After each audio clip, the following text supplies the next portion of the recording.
Capítulo 7, si no me equivoco.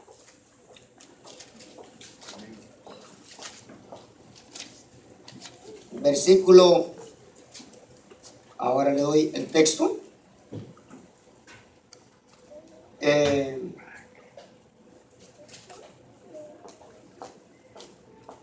Versículo del 18 en adelante. 7, 18.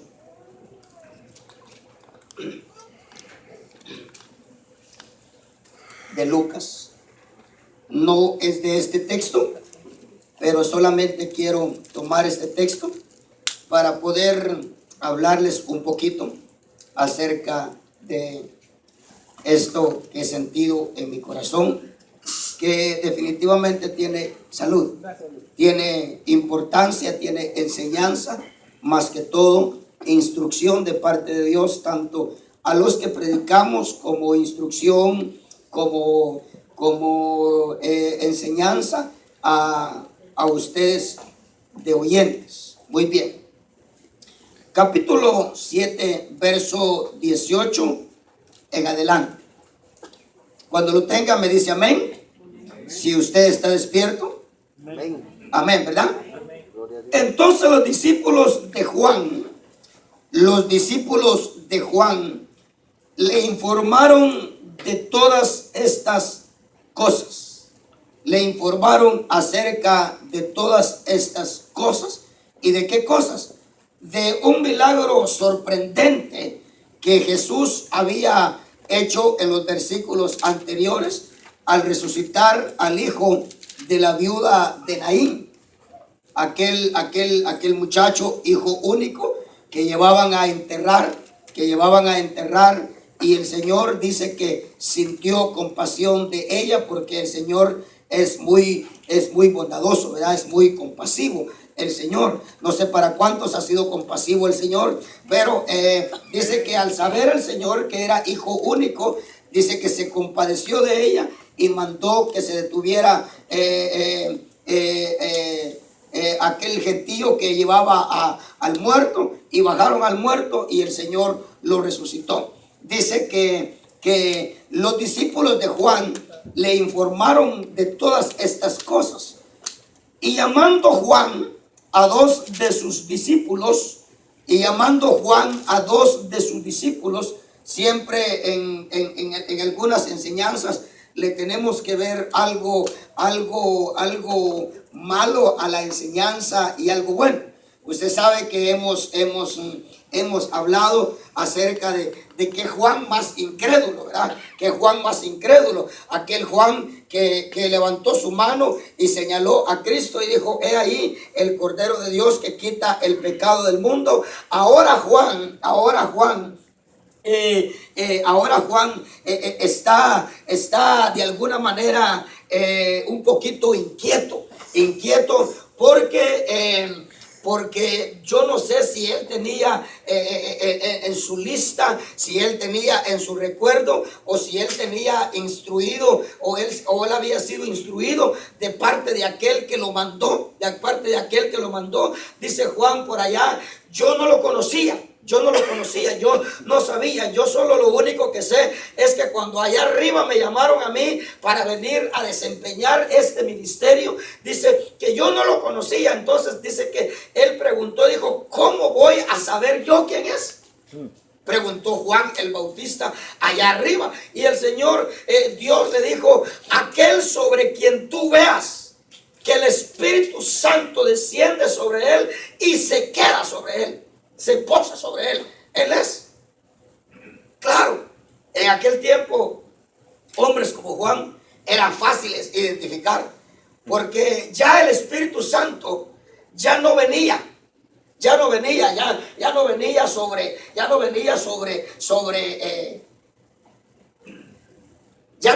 sobre aquellos hombres como cuando vino poderosamente sobre David. ¿Se acuerda que cuando ungieron a David, la Biblia dice: y desde aquel día el Espíritu Santo dice vino poderosamente sobre David y no se apartó?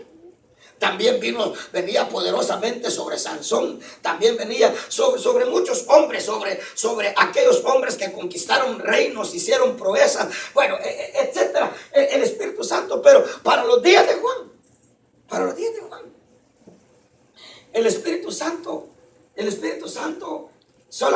había posado sobre dos personas, sobre Juan o sobre Zacarías y sobre Elizabeth. Pero, o sea, los pastores no andaban viendo que el Espíritu Santo caía sobre aquel, que caía sobre aquel. Hermano, se parece a estos días. Amén. Se parece a estos días. Así es. ¿En qué iglesias se está viendo un derramamiento del Espíritu Santo y la gente bautizada en el Espíritu Santo y hablando en lenguas y profetizando? ¿Dónde, hermano? ¿Dónde? Al contrario, en las iglesias hoy se está viendo que se baila rumbia, cumbia y cha-cha-cha y punta y todo eso, etcétera. Hoy se ve todo eso, pero allá no, los pastores no estaban viendo. Ah, mire qué bonito el Espíritu Santo vino sobre aquel. Ah, mire para allá también sobre aquel. No. Como que el Padre sabía que el único sobre quien el Espíritu Santo iba a caer iba a ser sobre Cristo. Y por supuesto Juan el Bautista en su espiritualidad, en su conexión con Dios, podía identificar también, porque los ministros también, a la manera de Juan, el Señor declaró que antes que el día malo de Jehová viniera, que Él enviaría a Elías. Y más que el personaje, el espíritu de Elías, en la boca de los verdaderos ministros de Dios. Amén. ¿Sí? Ahora, Juan, el Señor dijo de Juan, y si quieren aceptar ustedes, Él es el Elías. Porque los apóstoles dijeron, no dicen que Elías tiene que venir primero. Y el Señor les dijo, si Elías ya vino. Elías ya vino, y en vez de volver el corazón de los padres a los hijos, lo mataron e hicieron todo cuanto quisieron. Y si ustedes quieren reconocerlo, si ustedes quieren aceptarlo, les digo, si a ustedes les da la gana aceptar, Él es el Elías. Aleluya. Se los digo para que sean salvos. Él es el Elías. Ahora, sin embargo, vendría otro. Entonces, cuando Juan estaba allá y estaba preguntando qué era lo que él tenía que hacer, y le dijeron, ve y prepara el camino al Señor. Di que todo monte se baje, di que todo valle se suba, di que lo angosto se vuelva ancho y que lo abrupto se vuelva terreno llano o se vuelva algo plano. Bueno, él recibió instrucciones. Pero él también preguntó acerca de la vida y de aquellas cosas. Fíjese que él recibió instrucciones. Por lo menos no quedaron escritas. Pero la gente testificó. Él no recibió instrucciones del Padre en cuanto a hacer milagros. Decía la gente, Juan a la verdad ningún milagro hizo. ¿Cuántos vieron el mensaje del miércoles? Ninguno. Del miércoles, no. El sábado, allá en Springfield. Por YouTube. Sí. 1, 2, 3, 4, 5, 6. Bueno. Pero es que hablábamos el sábado. De que el Señor dice que recorría las ciudades enseñando y predicando y sanando toda dolencia y toda enfermedad. Les enseñaba acerca del orden de prioridad de Dios. Cómo el Señor dice que cada ciudad que llegaba, enseñaba, predicaba, y después de enseñar y predicar, Él sanaba toda dolencia y toda enfermedad. Pero la gente, había mucha gente que dice que no lo buscaba para oír la palabra, lo buscaba para ser sanado. Cuando el hombre le cambia la prioridad, dice la Escritura que él supo, después de haber hecho tantos milagros, fíjese que en el capítulo 3 y 4 el Señor dice eso, para aquellos que no lo oyeron, por lo que tenía deseo de predicárselo hoy. Pero dice que en el 3 y en el 4, en el 3 y en el 4 hay dos versículos donde dice, y él enseñaba y predicaba, y luego sanaba toda dolencia y toda enfermedad. Luego se iba a otro lugar y implantaba lo mismo, enseñaba y predicaba. Pero al ver el Señor que la gente solamente lo buscaba para la sanidad, pero no lo buscaba para la palabra, dice que él dijo, voy a probar a este gentío. Me voy a ir a un lugar donde el gentío no me sigue. Y dice que se subió al monte. Y en Mateo capítulo 5, usted ve a Jesús en el monte. Y dice que la multitud, aquella multitud que no lo seguía para oír la palabra, sino que lo seguía para ver milagros, para experimentar milagros. Le digo, Señor, aquí te esperamos. ¿Oíste? Aquí en el vallecito te esperamos. Aquí. Pues sube tú. Y oiga, y se subió al monte. No supieron. Nunca supieron lo que se perdieron. Porque allá en el monte, hermano, se echó unos mensajes. Allá en el monte empezó a decirles a los poquitos que subieron al monte: bienaventurados los misericordiosos, porque ellos recibirán misericordia. Bienaventurados los de limpio corazón, porque ellos verán a Dios. Vosotros sois la sal de la tierra, vosotros sois la luz del mundo. Vosotros aquí, el capítulo 5, el capítulo 6, el capítulo 7, hasta el capítulo 8, el Señor estuvo en el monte predicando esos 4 capítulos. Cuando bajó del monte y vio a la multitud, dice que levantó los ojos al cielo y dijo: Padre, te alabo, Dios del cielo y de la tierra, porque ocultaste estas cosas a grandes y a sabios y se las revelaste a estos mis chiquitos. Gracias, Señor. Amén, gloria a Dios. Dice que nomás bajó del monte y él lo estaba esperando un endemoniado. Yo no leo que, pues sí, Señor, ¿y cuál fue el rema del monte? Yo le decía a los hermanos, la gente pregunta cómo estuvo la alabanza, cómo estuvo la comida, cómo estuvo la música, y cómo estuvo, y que no sé qué, y que no sé cuánto, y cómo estuvo, pero es raro que pregunten cómo estuvo el mensaje, de qué predicó el pastor. Dice que nomás bajó del monte y ya lo estaba esperando un endemoniado allá, hermano. Y entonces, pero nadie lo esperaba para sanar. Pero oiga, pero él de todas maneras hacía milagros y sanaba a la gente, esperando que los milagros llevaran a la gente a un genuino arrepentimiento. Dice el Señor que al ver que había hecho milagros, porque dice que en las tardes, dice que sacaban a las multitudes de gente, hermano, enferma, y el Señor las sanaba. No les predicaba, sino que les sanaba. Sacaban a las multitudes, no para oír la palabra, sacaban a las multitudes para ser sanadas. Y dice el Señor que un día, dijo el Señor, no más. Y dice que empezó a reconvenir en las ciudades en las que había hecho la mayoría de sus milagros, porque veía que no los había llevado a un arrepentimiento los milagros. Ay de ti, Corazín, y ay de ti, Betsaida, porque si las predicaciones, yo quisiera que dijera eso, porque si las predicaciones que yo les he predicado a usted las hubieran oído los de Sodoma y Gomorra, no, les dijo, porque si los milagros que se hicieron en ustedes se hubieran hecho allá. Una de las cosas que tenemos que entender y tenemos que aceptar, que puede ser que Dios, al sanar a alguien, puede ser que esa persona vaya a venir a Dios. Pero hermano, la naturaleza del hombre, y cuando digo del hombre, de la mujer, es que la persona solamente busca ser sanada y luego se va. Así es.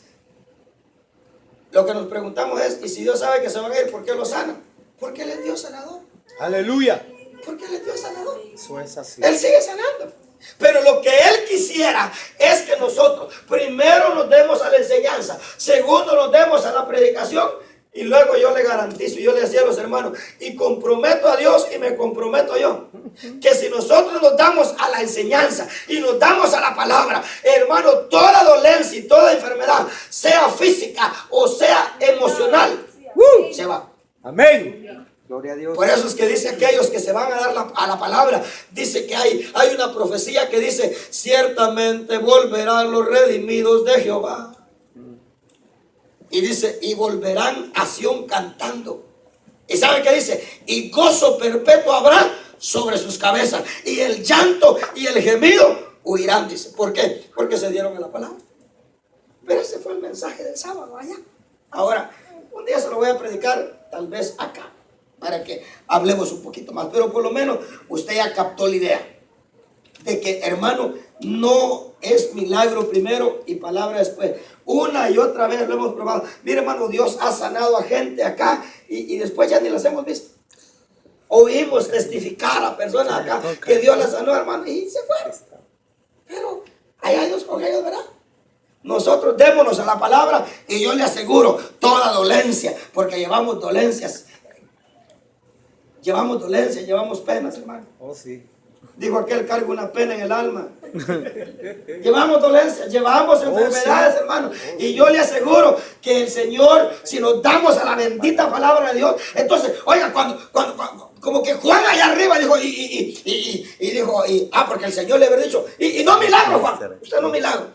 Te va a cargar una unción para predicar, que aunque les diga generación de víboras, la gente va a caer arrodillada ante la palabra que usted va a predicar. Pero no milagros.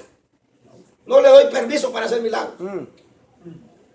Entonces dijo, ese no le importa a usted y aquel. Amén. Hablando de Cristo. Amén. Pero como que Juan, como que de alguna manera, Juan pensó, o Juan sabía, o Juan entendía, que realmente los milagros, sin que la gente tenga palabra de Dios en su corazón, no lleva a ningún lado. Amén. Como que Juan entendía que Jesús no tenía que darse mucho a los milagros. Por eso es que cuando le llegaron a decir a él, mira, ¿sabes qué? Acaba de resucitar a un muchacho, en la caja lo llevaban. Y lo bajó de la caja y lo resucitó. Y Juan dijo, esto no está en mis archivos. Esto de los milagros está sospechoso. Pero es que le decía, veámosle algo bueno al texto y veámosle algo malo. Veámosle malo. Por ejemplo, nosotros, porque hermano, hay mucha gente que un día dijo, ese Jesús es mi Salvador y no hay otro mediador entre Dios y los hombres que Jesucristo hombre. Así como Juan. Ahora, están diciendo, ¿será que Jesús va a venir? ¿Será que Jesús es el Salvador? ¿Será que realmente ese judío es el Salvador de nosotros? No. O sea, veámosle la parte mala, que nosotros también podemos decir eso. Porque hay mucha gente que un día levantó el dedo, levantó la mano y dijo, yo reconozco a Jesús, que Él es el Cordero de Dios. Ahora se están preguntando si será o no será. La parte buena es que, hermano, cuando nosotros veamos muchas señales y milagros antes que palabra de Dios, mire, el día que usted vea milagros y maravillas y no haya palabra de Dios, sospeche. Amén. Sospeche. Yes, sir. Ahora, porque dice la Escritura que a Dios sí le place algunas veces respaldar su palabra haciendo milagros y haciendo señales, y haciendo prodigios y haciendo maravillas. Él respalda, pero oiga, no es la palabra la que respalda los milagros. Son los milagros los que dan respaldo o los que dan aprobación a la palabra de Dios. Bueno, amén. Oiga pues, dice que Juan al oír eso, Juan dice, le mandó preguntar. Muy bueno, porque con preguntar no se pierde nada. El problema de Juan es que se escandalizó, perdió el control, empezó a dudar, etcétera, etcétera. Pero él mandó preguntar, dice acá, ¿eres tú? Y llamando Juan a 2 de sus discípulos, los envió al Señor, diciendo, ¿eres tú el que ha de venir o esperamos a otro? Lo que aprendemos acá de Juan es que, mira, está bastante sospechoso eso. Porque si esos milagros, porque Juan de alguna manera sabía, hermano, la Escritura nos declara a nosotros que el anticristo va a hacer milagros. Y milagros que Cristo nunca los hizo. O por lo menos el falso profeta. El falso profeta dice que va a hacer que caiga fuego del cielo. Cristo no hizo eso. Elías hizo eso. Elías pidió que cayera fuego del cielo. Ahora, el falso profeta con el anticristo, hermano, harán caer fuego del cielo, etcétera. O sea, ¿qué milagros no irán a hacer para confundir a la gente? Hermano, usted ve hoy eso de milagros y milagros. No los desechemos, no los descartemos, no juzguemos que no son de Dios, pero también no hay que tragarnos. No hay que tragárnoslo todo, al contrario, hagámoslo de Juan. Y llamando Juan a 2 de sus discípulos, los envió al Señor diciendo: ¿eres tú el que ha de venir o esperamos a otro? Cuando los hombres llegaron a él, dijeron: Juan el Bautista nos ha enviado a ti diciendo: ¿eres tú el que ha de venir o esperamos a otro? En esa misma hora, curó a muchos de enfermedades y aflicciones. Oigan, muchos. Y malos espíritus, y a muchos ciegos les dio la vista. ¿Cuántos sanaría en totalidad, verdad?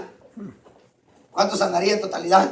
Si dice que habían, dice acá, muchos con enfermedades, muchos con aflicciones, muchos con malos espíritus y muchos ciegos, y les dio la vista. Y respondiendo él les dijo: id y contad a Juan lo que habéis visto y oído. Los ciegos reciben la vista, los cojos andan, los leprosos quedan limpios y los sordos oyen, y los muertos son resucitados, y a los pobres se les anuncia el evangelio. Me llama la atención. ¿Cuál es la última? Me llama la atención. ¿Cuál es la última?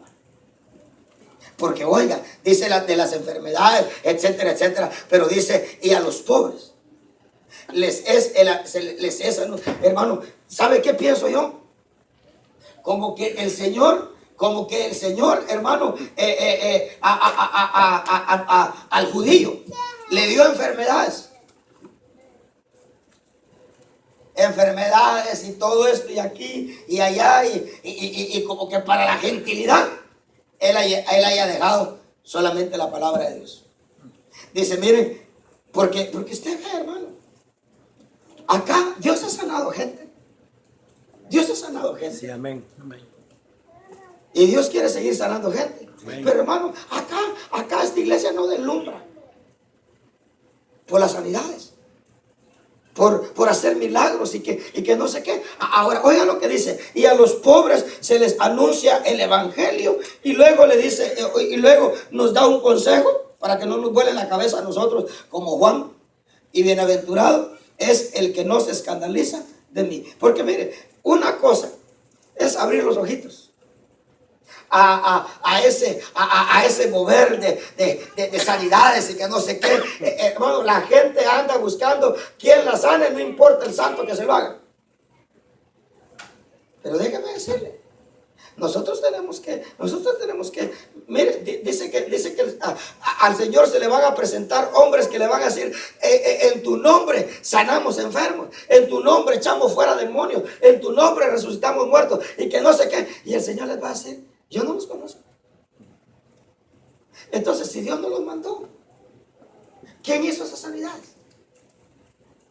¿Quién hizo esa sanidad? Bueno, ahora, yo no quiero hablar de eso, pero sí quiero hablar acerca de, por supuesto, yo un día prediqué de este texto. ¿Cuál es, más que hablar del ministro, cuál es el verdadero ministerio, o no ministerio, el verdadero evangelio? Porque, hermano, cabe la pregunta, cabe hacernos, hermano, ¿cómo saber nosotros? Si del Cristo, decía yo, ¿sabes que predicaba eso? Si del Cristo que estamos oyendo es el verdadero Cristo, o tenemos que esperar a otro. Y entonces yo predicaba esa vez. ¿A cuántos ciegos se les abren cada vez más los ojos? ¿Cuántos leprosos son cada vez más limpios? ¿Cuántos sordos oyen cada vez más? ¿Cuántos paralíticos pueden caminar un poquito cada vez más mejor?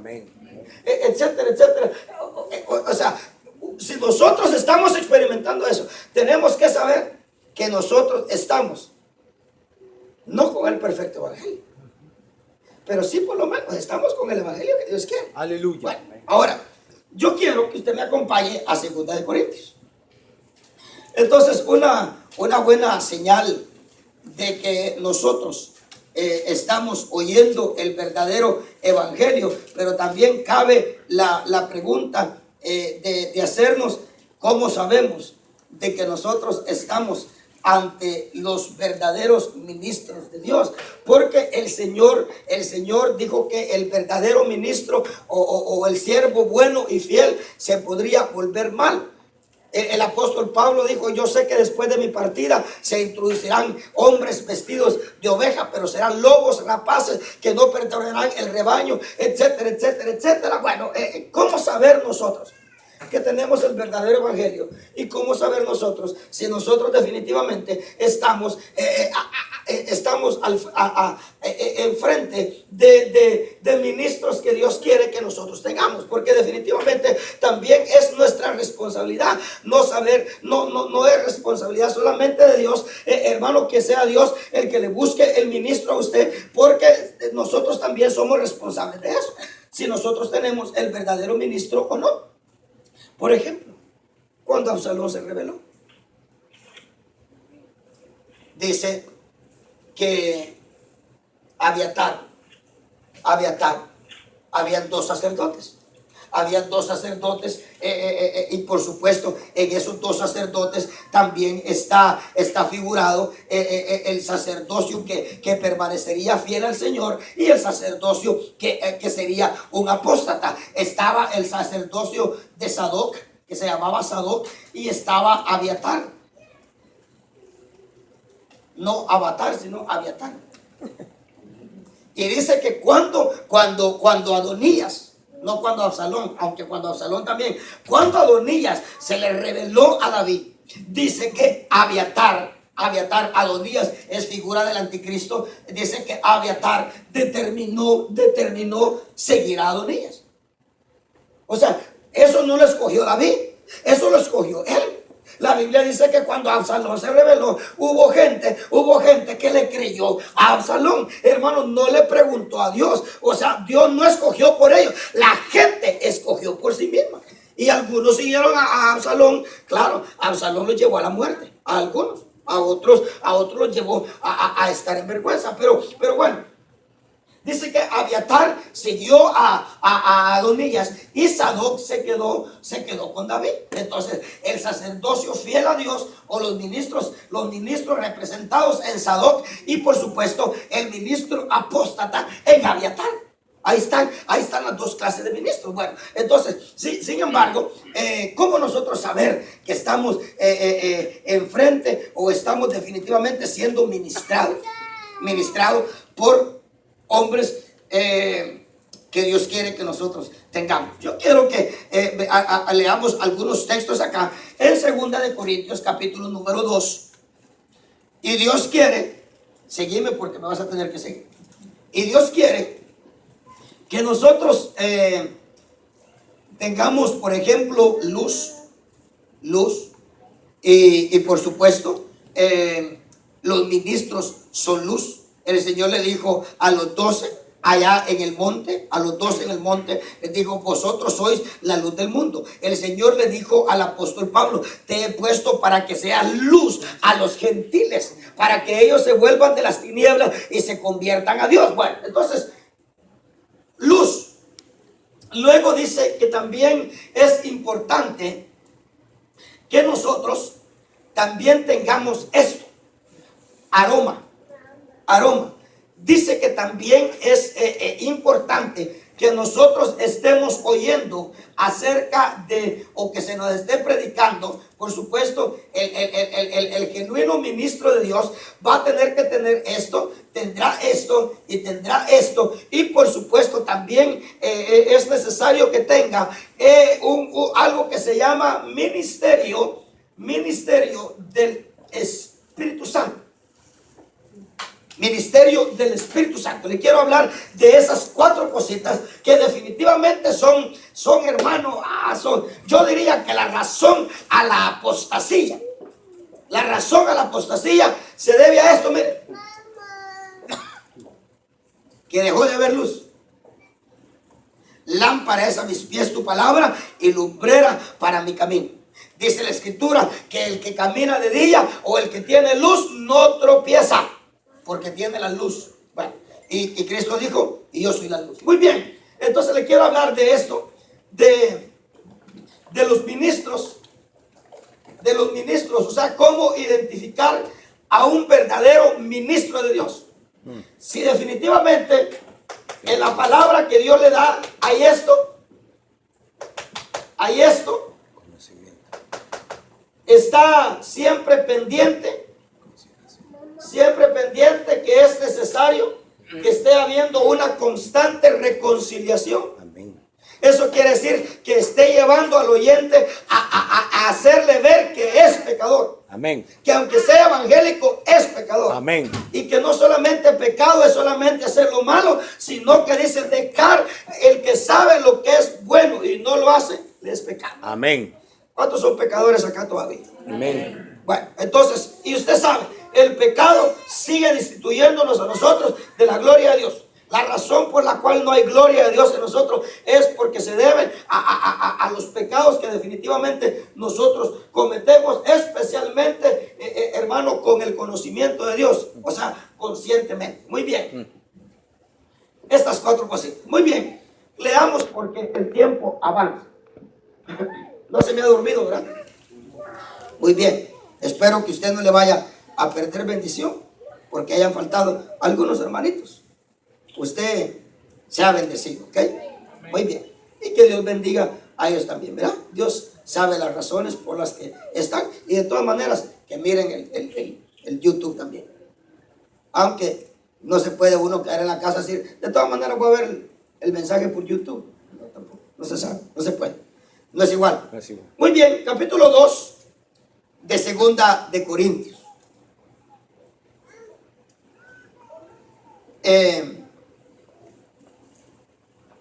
Déjeme ver. No se lo puse en orden. Es el aroma primero. Pero usted póngalo ahí en orden, ¿ok? Capítulo 2, versículo 14 en adelante. Cuando lo tenga me dice amén. Por supuesto le decía que aquí hay enseñanza. Porque para los que predicamos. Vamos a ver. Pero gracias a Dios que en Cristo siempre nos lleva en triunfo. Pero gracias a Dios que Dios en Cristo, o sea, en Cristo. Eso es, si estamos en Cristo, tenemos que tener la garantía, la seguridad, la confianza de que nos llevará de triunfo en triunfo. Pero si permanecemos en Cristo, ¿ok? Si permanecemos en Cristo. Muy bien. Yo a veces me hago para acá, dejando ver algunos, pero tapo otros, ¿verdad? Muy bien. Pero gracias a Dios que en Cristo siempre nos lleva en triunfo. Y que por medio de nosotros está hablando los ministros. Está hablando, déjeme ver, capítulo 1. Veamos.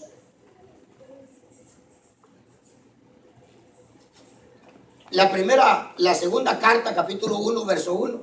Porque ¿por qué dice Pablo nosotros? O sea, él y quién más. Porque cuando, ¿verdad? Que usted se sabe los verbos, ¿verdad? Los verbos yo, tú, él, nosotros, vosotros, ellos y ellas. Y el verbo. ¿Verdad? Ahora, dice Pablo, nosotros. ¿A quién está involucrando? Capítulo 1, verso 1 de 2 de Corintios dice quién es. Es Timoteo. Es Timoteo. Ahora, fíjense pues. Acá dice, pero gracias a Dios que en Cristo siempre nos lleva en triunfo y que por medio de nosotros, habla de ministros primero, manifiesta en todo lugar la fragancia de su conocimiento. Ahora, ¿cuál es el aroma? ¿Cuál es el perfume que Dios quiere que un evangélico siempre cargue? No el que se echa Max. No. No el que me echo yo. No Eternity. No ser un músico. no, o sea, espero yo que me entiendan, no estoy menospreciando a los músicos, pero acá dice que el aroma que Cristo quiere en nosotros es conocimiento. ¿Pero conocimiento de qué? Conocimiento de la palabra de Dios. Amén. Por supuesto, conocimiento con amor, porque dice que el conocimiento sin amor envanece. Oiga, hermano, mire, cuando Dios a un cristiano, cuando Dios pasa a un cristiano, ve pasar un cristiano y tiene conocimiento de él, oh, hermano, qué aroma. Oh, yo creo que el Señor se detiene, hermano, y dice, oh. Aleluya. A mí me encanta cuando yo paso al lado de una mujer y se le puede sentir el aroma. O cuando uno pasa, bueno, los hombres no, ¿verdad? Porque es raro eso. Algo raro ahí. Pero creo yo, porque todos somos raros nosotros. A algunos les gusta, a otros no les gusta.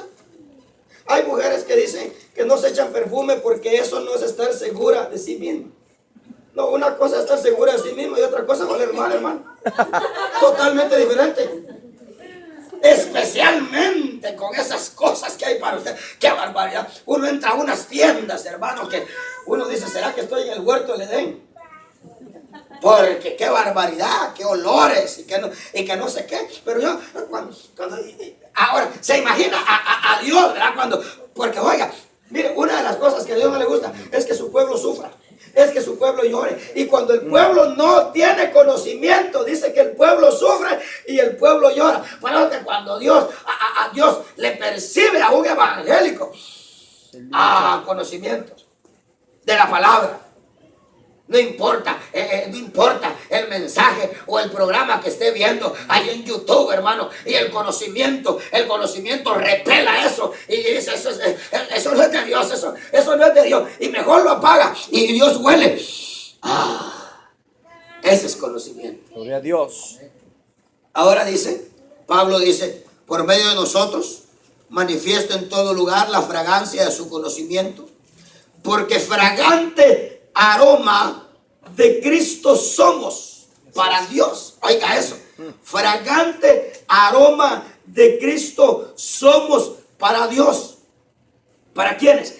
Entre los que se salvan y entre los que se pierden.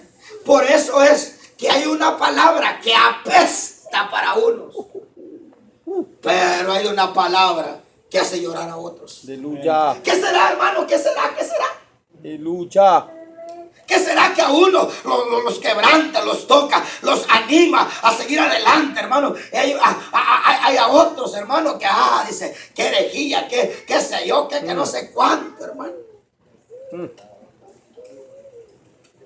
Porque dice que los ministros son fragante aroma. Fragante aroma. Oh, hermano, yo he estado, por lo menos 3 hombres he tenido yo, delante de quienes yo me gocé estar alrededor de una mesa.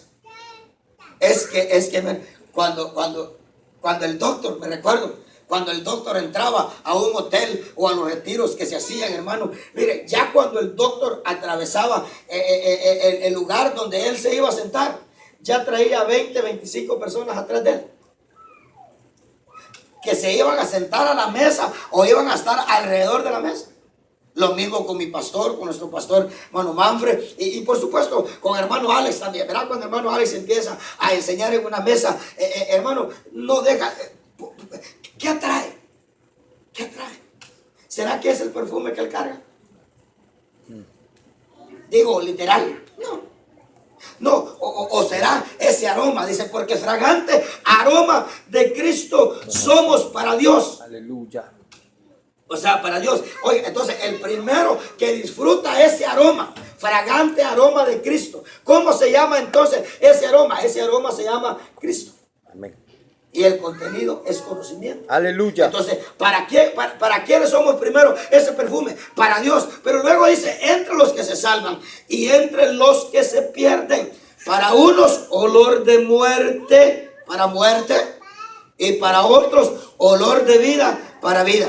Y para estas cosas, ¿quién está capacitado? Claro, le decía que aquí hay enseñanza para los que predicamos. Porque ¿cuál es el requisito? Porque claro, hermano, habría que ver la pregunta. Habría que ver la pregunta. ¿Cuántos quisiéramos andar esparciendo ese aroma? Amén. ¿Sabe por qué a veces no nos motivamos a decir amén, pastor? Yo quisiera ese aroma. Porque, hermano, porque no, una es que no conocemos a plenitud cuál sería nuestra bendición. Amén. Porque pensamos que ser predicador, hermano, es el trabajo más fastidioso, más cansable, más agotador, más desgastador, más humillante, más que no sé qué, más que no sé cuánto. Déjenme, bienaventurados aquellos hombres allá, que el Señor les diga: bien, buen siervo y fiel, en lo poco fuiste fiel, sobre lo mucho te voy a poner. Dice que hay eunucos que van a recibir un nombre mejor que el de ser hijos y ser hijas. Hermano, ¿cuál será el nombre?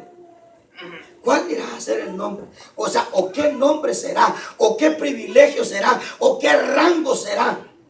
Ser más que un hijo o que una hija. ¿Se ha preguntado usted?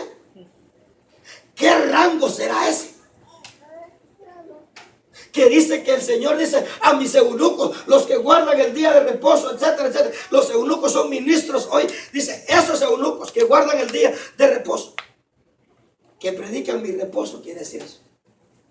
Dice, yo les voy a dar un nombre mejor que el de hijos e hijas. Ahí está en Isaías. Ahora, dice pues, dice acá, ¿cuántos de nosotros quisiéramos ser ese aroma? Hermano, es bonito cuando la gente se le acerca a uno, porque, y la gente tiene razón. Hay gente que me ha dicho a mí, hermano, ay, pastor, es que si usted no tuviera lo que usted tiene de Dios, yo creo que nadie se le acercaría. Y yo digo, es verdad. Amén. Es verdad. Ahora, fíjate pues, y es ese aroma. Es ese aroma. Bueno. Ahora, hay un requisito. Mire el verso 17.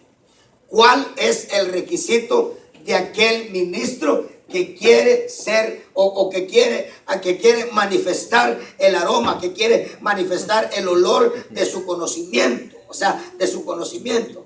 Dice, pues no somos como muchos que comercian con la palabra de Dios. Yo llego a una conclusión acá. Todo aquel que predique la palabra para sacar provecho económico de la oveja no es aroma de Cristo. Amén. Predique con una elocuencia que sea la mejor. Pero si usa la palabra para estafar a la gente, ese no es aroma de Dios, no es aroma de Cristo. Ahora, aquí está bien. Pues no somos como, y oiga, yo quisiera, esos son los textos que yo quisiera cambiar. Los textos que yo quisiera, pues no somos como pocos.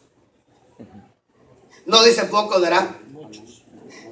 Usted ve hoy en día, hermano, hoy son muchos los que comercian con la palabra de Dios. Hoy son muchos los que andan, hermano.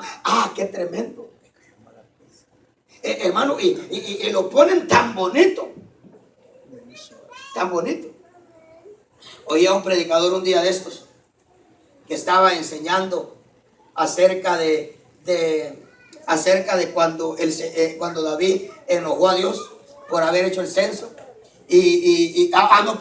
Cuando David era solamente rey en Hebrón, porque usted sabe que David fue rey en Hebrón por 7 años. Pero cuando era rey en Hebrón, dice que todo Israel lo vino a hacer rey. Mire, pues es que qué astucia la que tienen, hermano. Dice que vinieron los ancianos a ofrecerle las otras 10 tribus para que reinara sobre todo Israel, para que tuviera el reino completo, para que tuviera el evangelio completo, para que tuviera todo lo que Dios quiere que tenga. Y oiga cómo empezó a motivar a la gente. Ahora tú solamente tienes 2 tribus y que no sé qué. No tienes el reino completo, no estás completo, estás no sé cómo y que no sé qué. Y preguntaba, ¿y cuántos quisieran estar completos? Amén. ¿Cuántos quisieran tener el reino completo? Amén. Y entonces dice que hay un pasaje ahí donde Dios le dijo a David que si quería el reino completo que tenía que presentar ofrenda. Y por ahí se le metió a la gente. Dijo, ¿cuántos quieren todo el reino? Amén, dijo. Tienen que dar tanta ofrenda. Porque no te dijo que David no obtuvo todo el reino de Israel sin antes presentar una buena ofrenda. Y mire por dónde se le fue. Dije yo, qué bonito estaba la enseñanza. Pues no somos como muchos que comercian con la palabra de Dios, sino que con sinceridad, como de parte de Dios y delante de Dios, hablamos en Cristo. Porque nosotros tenemos que saber una cosa, que tenemos que hablar de parte de Dios. Amén. Pero otra que nos debe de asustar es que estamos hablando delante de Dios. Amén. No solamente de parte de Dios, sino que estamos hablando lo que hablamos delante de Dios. Amén. Ahora, porque fragante aroma, claro, esto no solamente de los ministros. Hermano, esto quiere el Señor, porque déjeme decirle, la promulgadora del verdadero evangelio es la iglesia.